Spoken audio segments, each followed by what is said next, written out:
અસ્ત જાતા રવિ પૂછતા અવનીને, સારશો કોણ કર્તવ્ય મારા. સાંભળી પ્રશ્ન સ્તબ્ધ ઉભા સૌ, મોં પડ્યા સર્વના સાવ કાળા. એ સમયે કોડિયું એક માટી તણું, બોલ્યું કોઈ ખૂણેથી, મામૂલી જેટલી ત્રેવડ મારી પ્રભુ, એટલું સોંપજો તો કરીશ. સૂરજનું કાર્ય કોઈ કોડિયું કરી શકે, પણ ઘણા બધા કોડિયાઓ ભેગા થાય તો. કર્તવ્ય ગ્રહણ ગુરુદેવ રવિન્દ્રનાથ ટાગોરની આ રચના, અને જેના પરથી રાષ્ટ્રીય શાયર ઝવેરચંદ મેઘાણીએ કરેલું આ ભાવાનુવાદ છે, જે માણસને પ્રેરણા આપે છે સંસારમાં પરિવર્તન આણવાની.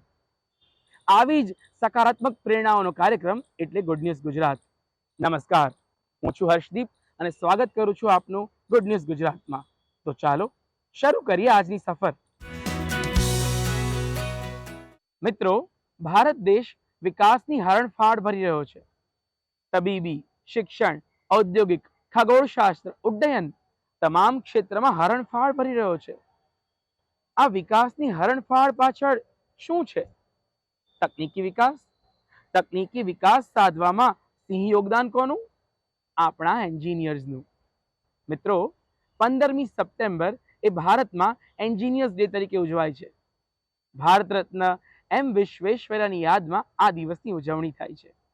આવો ઝાંખી કરીએ આપણા એન્જિનિયરિંગ જગતની.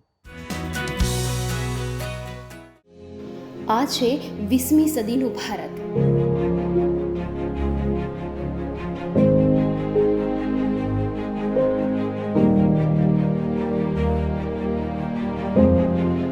અને હવે આ છે આજનું ભારત.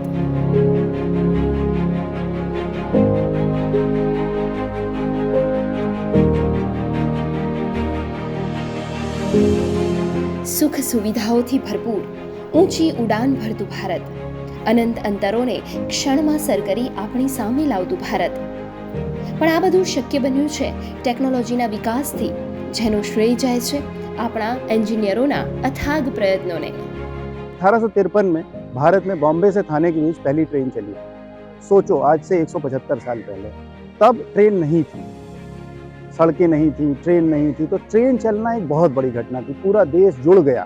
जो बिखरा हुआ देश था, एक जगह से दूसरी जगह जाना आसान हो गया. 1905 में भारत में पहली उड़ान उड़ गई, जबकि 1895 में आविष्कार हुआ हवाई जहाज का. इसी प्रकार से आप देखेंगे कि अगर मनोरंजन की दुनिया की बात करें तो सुख सुविधाओं की दुनिया में एक ज़माना था कि हम पिक्चरें देखने जाते थे. 1931 में आलम आरा नाम की पिक्चर बनी. हम पहली मोशन मूवी थी. उससे पहले टॉकीज़ नहीं थी. पिक्चर में सिर्फ चित्र होते थे, एक्शन होता था, बट आवाज़ नहीं होती थी. 1931 में पहली मूवी बन गई जिसमें आवाज़ थी. उसको टॉकी बोलते, टॉकीज़. हमने नाम सुना है, टॉकीज़. अब 1935 में टेलीविज़न आता है, और टेलीविज़न जब आता है तो टेलीविज़न हमको कहता है घर में बैठ के मनोरंजन देखो, आपको कहीं जाने की जरूरत नहीं है, घर पे बैठ के मैं आपको टेलीविज़न दिखाऊंगा. तो कितना बदलता है हमारा जीवन, और उसमें मनोरंजन और उसमें सुख सुविधाएं. ये सुख सुविधाएं देने वाला कौन है? ये इंजीनियर है. तो इंजीनियर वो व्यक्ति है जिसने मेरे जीवन में सुख सुविधाएं दी हैं, और सुख सुविधाएं खुशियाँ लाती हैं, तो खुशियाँ देने वाला इंजीनियर है.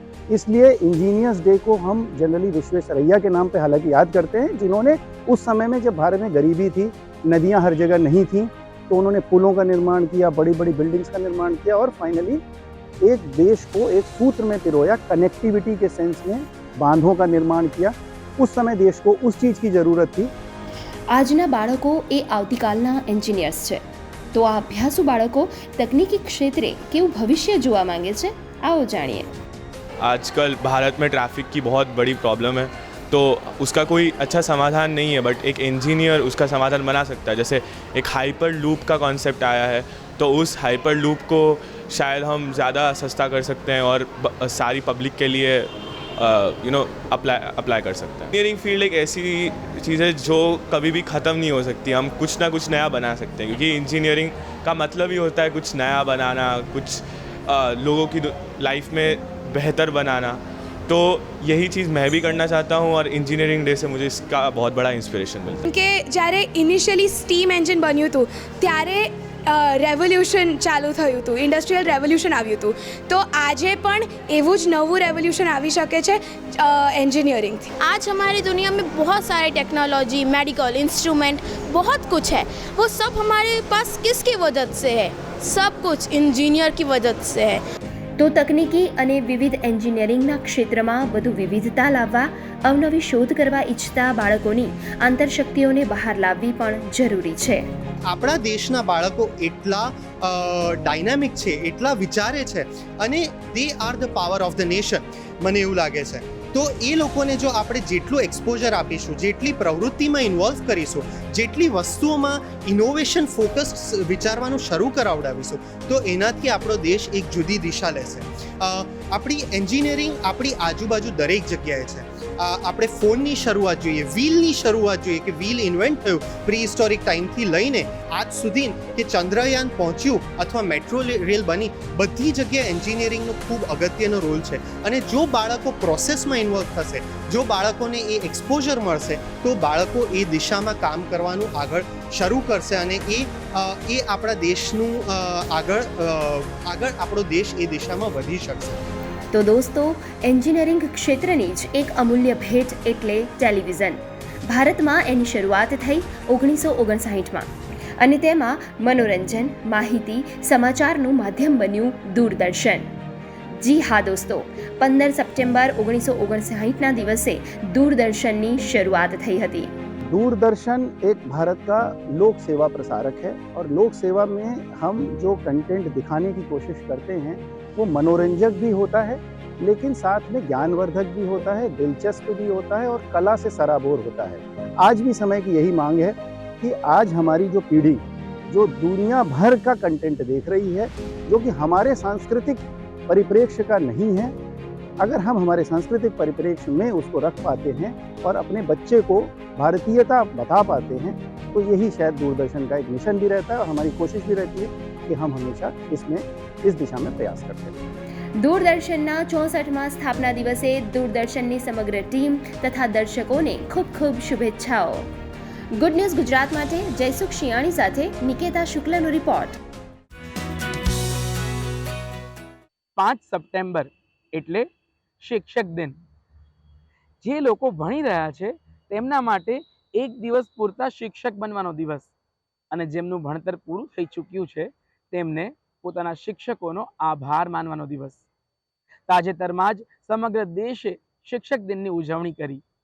આવો આજે મુલાકાત લઈએ પાલનપુર સ્થિત વિદ્યા મંદિરની, જ્યાં દિવ્યાંગો માટેના શિક્ષકો તથા એ શિક્ષકોને તૈયાર કરતા પ્રાધ્યાપકો તૈયાર કરવાનું કપરું કાર્ય હાથ ધરાયું છે।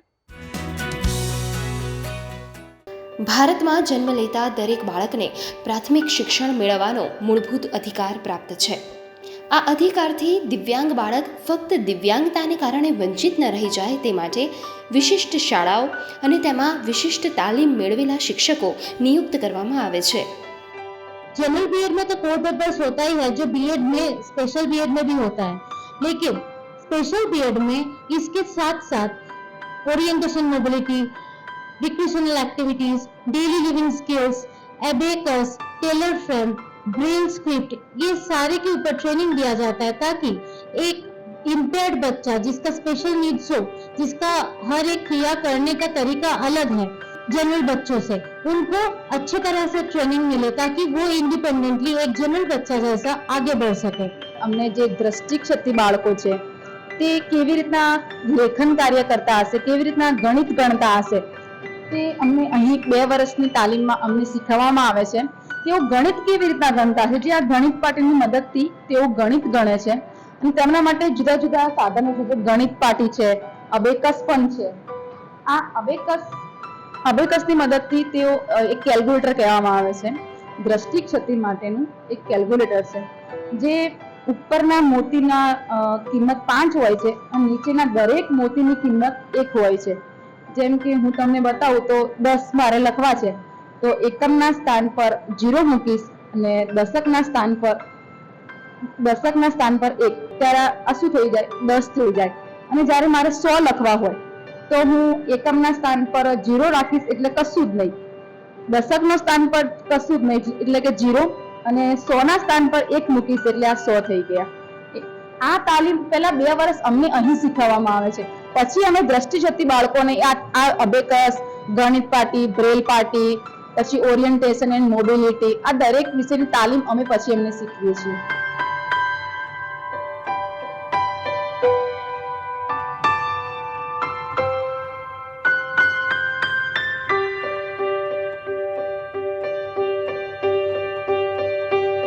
કોઈ અલગ અલગ પ્રકારની તેમને ચાલવાની પ્રેક્ટિસ આપવામાં આવે છે.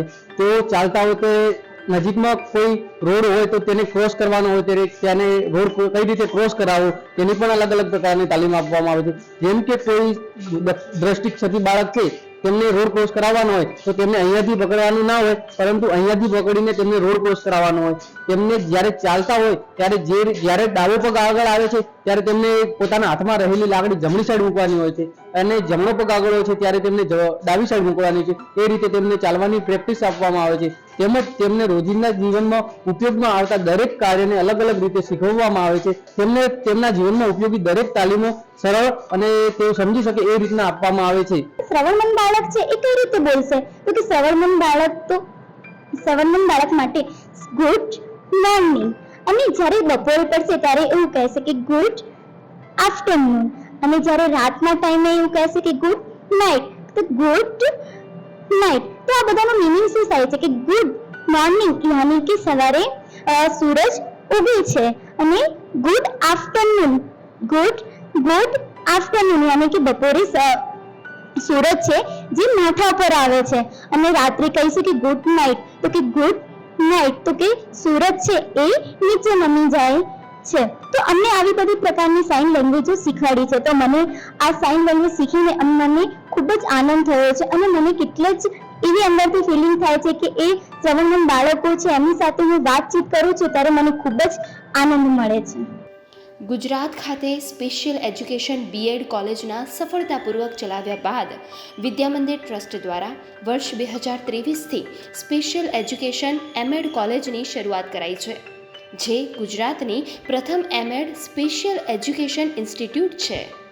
આ એમએડ સ્પેશિયલ એજ્યુકેશન શરૂ કરવા પાછળનો જે હેતુ છે એ તે છે કે સમગ્ર ગુજરાતમાં દ્રષ્ટિહીન અને શ્રવણમંદ બાળકોની વિશિષ્ટ શાળાઓ ઘણી બધી છે, લગભગ દરેક જિલ્લાઓમાં છે, અને તે સાથે સામાન્ય શાળાઓની અંદર પણ દ્રષ્ટિહીન અને શ્રવણમંદ બાળકો અભ્યાસ કરી રહ્યા છે.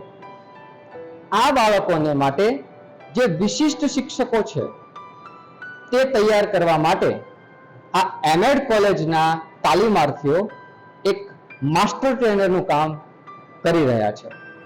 બનાસકાંઠાથી સરફરાઝ નાગોરી સાથે હર્ષદીપસિંહ જાડેજાનો રિપોર્ટ.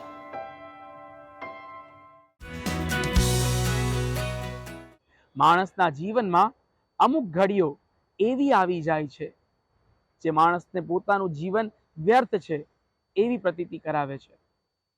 દિશાહીનતાની આ પળો એ માણસને જીવનના અંત તરફ દોરી જાય છે.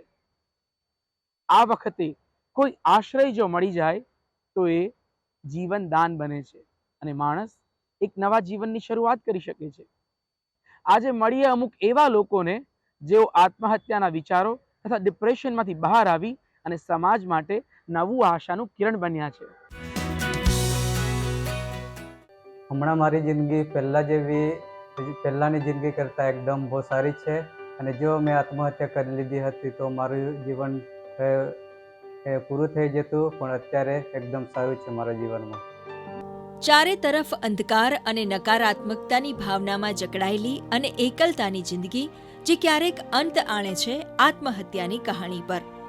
જે વ્યક્તિને આત્મહત્યાના વિચારો આવે છે એને એવું લાગે છે કે હવે દુનિયામાં એની પાસે કોઈ વિકલ્પ જ નથી રહ્યા.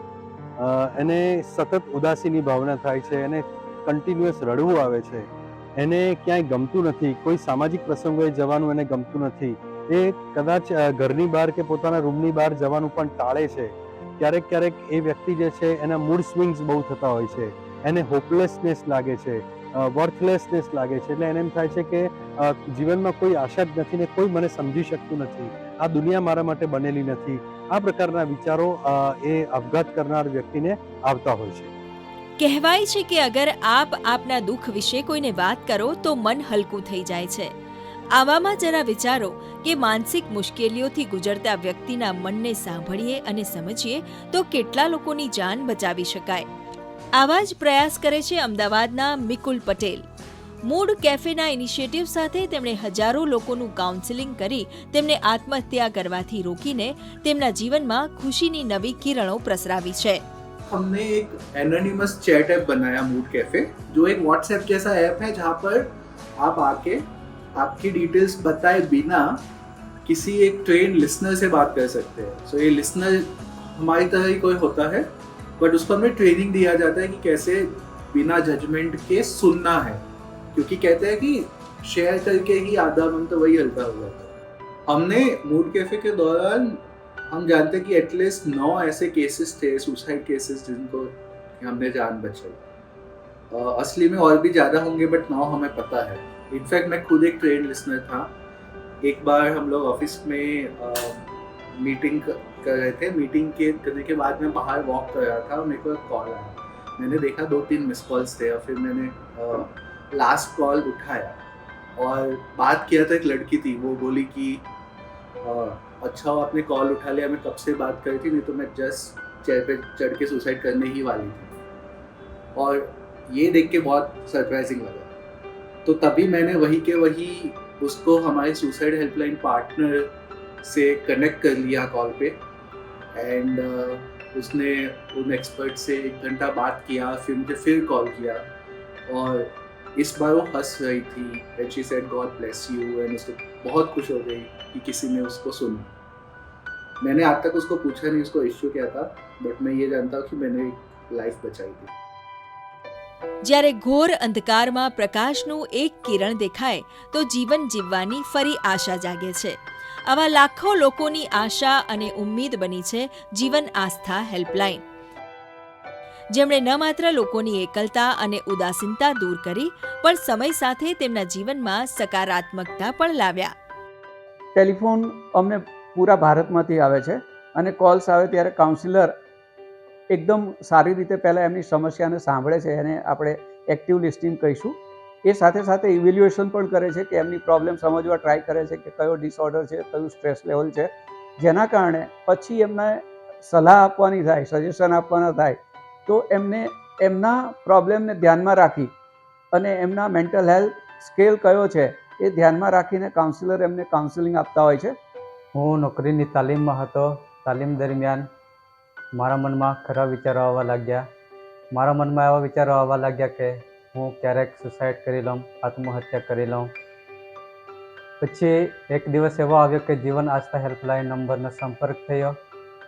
જીવન આસ્થામાં આવ્યા પછી જીવન આસ્થાના કાઉન્સલરે મને સમજાવ્યું કે આત્મહત્યા કરવાથી કંઈ મળતું નથી, જીવન અમૂલ્ય છે, મનુષ્ય જીવન એકવાર જ મળે છે. આથી તેમણે મને ઘણું સમજાવ્યું. આથી મારા મનમાં જે ખરાબ વિચારો હતા તે વિચારોમાં પરિવર્તન આવ્યું. નકારાત્મક વાતાવરણમાં પણ પોતાને હંમેશા પોઝિટિવ રાખવું કોઈ ચેલેન્જથી કમ નથી અને જીવન આસ્થા આ કામ બખૂબી કરે છે. हमारी पूरी कोशिश ये यही रहती है कि उनको एक नई उम्मीद दिला सके. दुनिया तो उसको सभी तरह से जज करेगी, सभी तरह से बोलेगी, लेकिन हम नॉन जजमेंटल होके उनकी सारी बातों को ध्यान से सुन के उन्हें समझ के, सिर्फ सुननी ही नहीं है समझनी भी है, वो भी उनके पर्सपेक्टिव से. शायद उनके लिए वो छोटी सी बात हो लेकिन वो बहुत बड़ी भी हो सकती है. तो उसको हम समझते हैं और उसके बाद जो उनको काउंसलिंग करते हैं और वो जो थैंक यू कॉल आता है या वो बोलते हैं कि नहीं आपकी मदद से मुझे बहुत सारी रिलीफ मिले हैं, मुझे बहुत सारा अच्छा फील हुआ है, तो वो ही हमें कहीं ना कहीं सेल्फ मोटिवेट करती है. હારીને પણ જે હારતા નથી, પોતાના ઉત્સાહને મારતા નથી. જીત તેમને જ મળે છે જે મુસીબતથી ડરવું જાણતા નથી. આ સુંદર જીવનને આત્મહત્યા નહીં પણ આત્મવિશ્વાસ સાથે જોડી એક મોકો જરૂર આપો. ગુડ ન્યૂઝ ગુજરાત માટે લક્ષ્મણ રાજપૂત સાથે સુમન બોરાણાનો રિપોર્ટ. ગણેશોત્સવ લોકોને નાચવાનો, ગાવાનો અને 10 દિવસ સુધી ગણેશજીની આરાધનામાં લીન રહેવાનો મોકો આપે છે. વિઘ્નહર્તા આપણા જીવનમાંથી અવરોધો દૂર કરવા આવે છે. તો આવો આજે જાણીએ ગણનાયક આપણી સંસ્કૃતિમાં ક્યાં અને કેવી રીતે જોડાયેલા છે.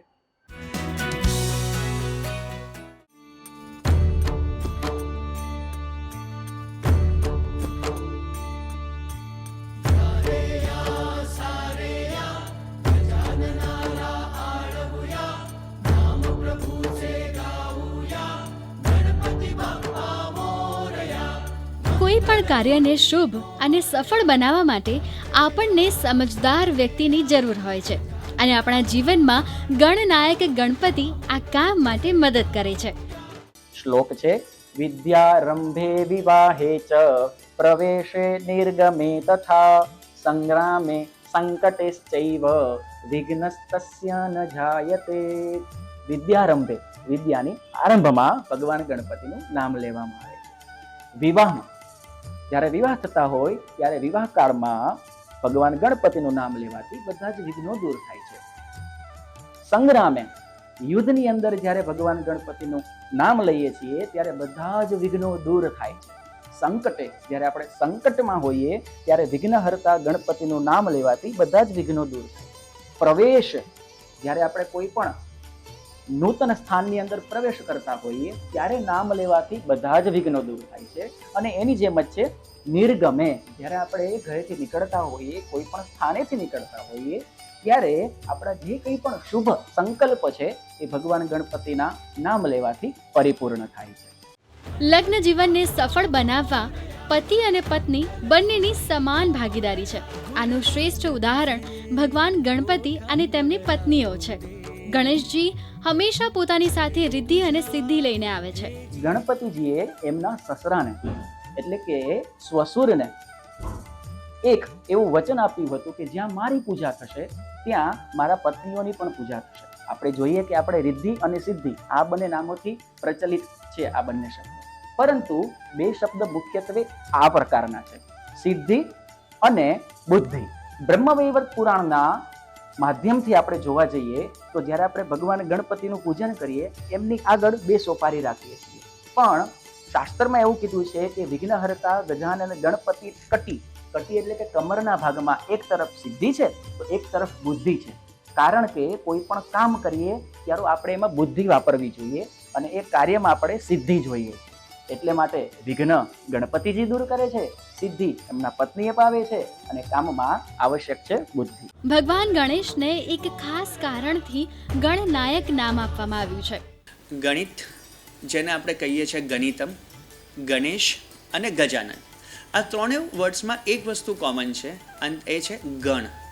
ગણનો મતલબ શું થાય? સમૂહ. ઇંગ્લિશમાં આપણે એને કહી શકીએ ગ્રુપ ઓફ પીપલ. તો સમૂહ, અલગ અલગ નંબર્સ, અલગ અલગ તર્ક. આપણે જ્યારે કોઈ પણ સારું કામ શરૂ કરીશું ને તો ભગવાન ગણેશને પહેલાં જ યાદ રાખીશું અથવા તો પહેલાં જ યાદ કરીશું. એ જ રીતે ગણિત જે આપણને તર્ક, સમજ શક્તિ અને આંકડાકીય માહિતી આપે છે એ જ વસ્તુ કહી શકાય કે ડિવાઇન ગણેશ પણ આપણને આપી રહ્યા છે. એટલે એવું કહી શકાય કે ગણેશ, ગણિત જેને ગણિતમ કહીએ, અને ગજાનન, આ દરેક વસ્તુ ક્યાંક ને ક્યાંક એકબીજા સાથે જોડાયેલી અથવા તો ઇન્ટરરિલેટેડ છે. ગણેશ ભગવાન જેવું આપણને તર્ક શક્તિ આપે છે, તો જો મારું વૈદિક ગણિત સારું હશે તો મારી વિચારવાની ક્ષમતા અથવા તો તર્ક શક્તિ વધશે. એટલે એવું કહી શકાય કે આ બંને ક્યાંક ને ક્યાંક એકબીજા સાથે સંલગ્ન છે અથવા તો જોડાયેલા છે. ગણેશજી આટલેથી જ સીમિત નથી. હવે તો ગણેશ ચતુર્થી દરમિયાન ભગવાનની મૂર્તિઓ ઇકો ફ્રેન્ડલી બનાવી લોકો આત્મનિર્ભર બને છે. આવી જ વાત સુરતની 6 બહેનોની છે, જેમણે ગણપતિ બાપ્પાની મૂર્તિ બનાવી આ રોજગાર દ્વારા સ્વાભિમાનથી જીવન ગુજરાન ચલાવે છે. આમ ગણેશજી આપણા જીવનમાં ધાર્મિક, આર્થિક અને વૈજ્ઞાનિક રીતે પણ જોડાયેલા છે.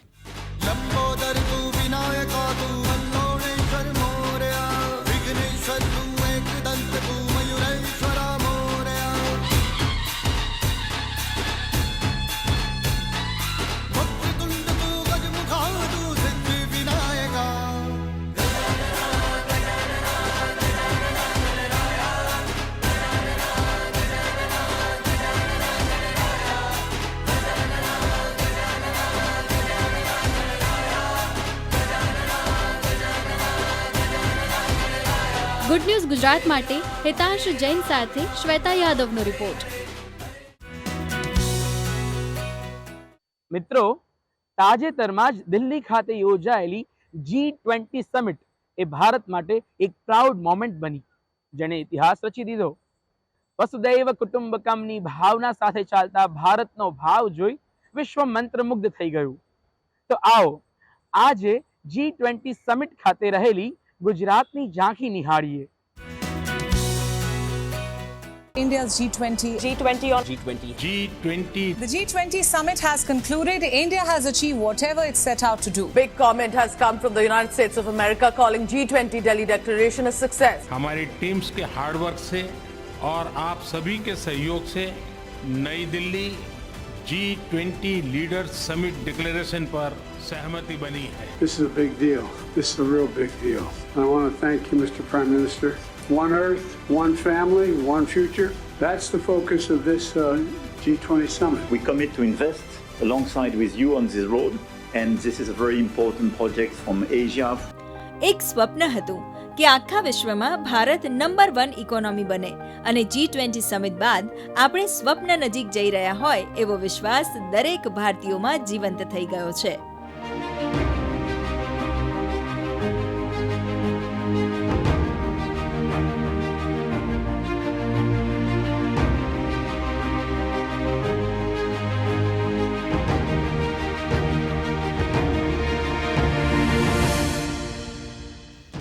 જ્યારે વાત દેશની શાનની આવે ત્યાં ગુજરાત પાછળ કેવી રીતે હોઈ શકે?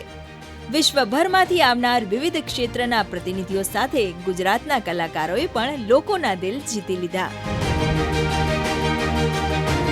રાજ્યના ખૂણે હોવા છતાં ગુજરાતના ગૌરવમાં રંગ પૂરતા કચ્છીઓનું મડવર્ક પ્રદર્શિત કરવા માજી ખાન G20માં ગયા હતા.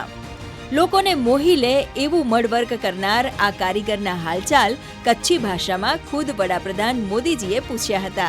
ऐसे गांव से हूँ जहाँ इंडिया की आबादी ख़त्म हो जाती है, यानी कच्छ का गांव सिनियाडो, वहाँ से मैं आता हूँ. ये एक ट्रेडिशनल आर्ट है, यानी 350 साल से ज़्यादा पुरानी आर्ट है ये.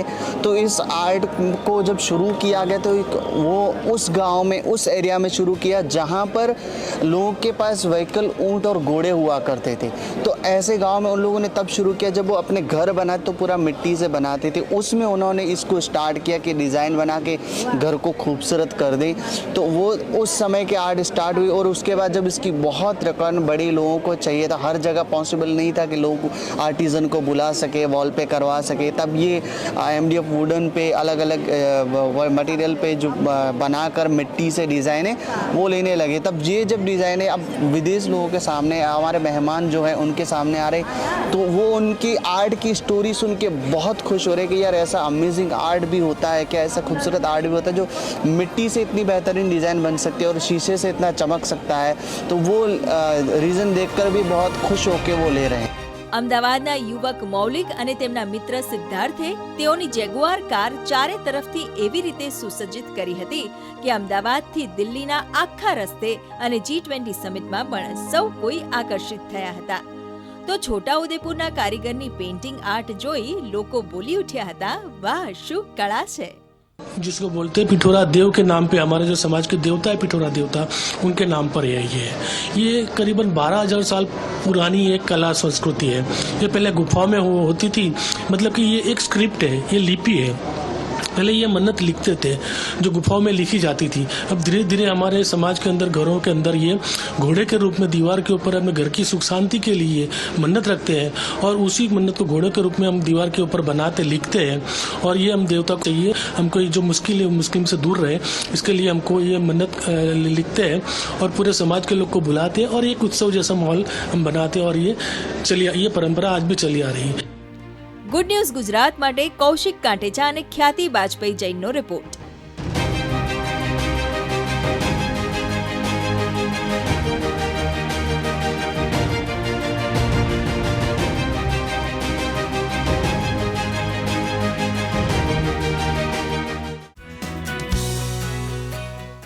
તો મિત્રો, આ હતો અમારો સકારાત્મક ખબરોનો કાર્યક્રમ ગુડ ન્યૂઝ ગુજરાત. આ કાર્યક્રમ અંગે આપના અભિપ્રાયો તથા આવા જ ગુડ ન્યૂઝ મોકલવા માટે આપ અમને મેઇલ કરી શકો છો goodnewsgujarat@gmail.com પર. આ કાર્યક્રમ આપ YouTube channel DD news Gujarati પર પણ નિહાળી શકો છો. હાલ આટલું જ. રજા આપશો. આવતા સપ્તાહે ફરી મળીશું. નમસ્કાર.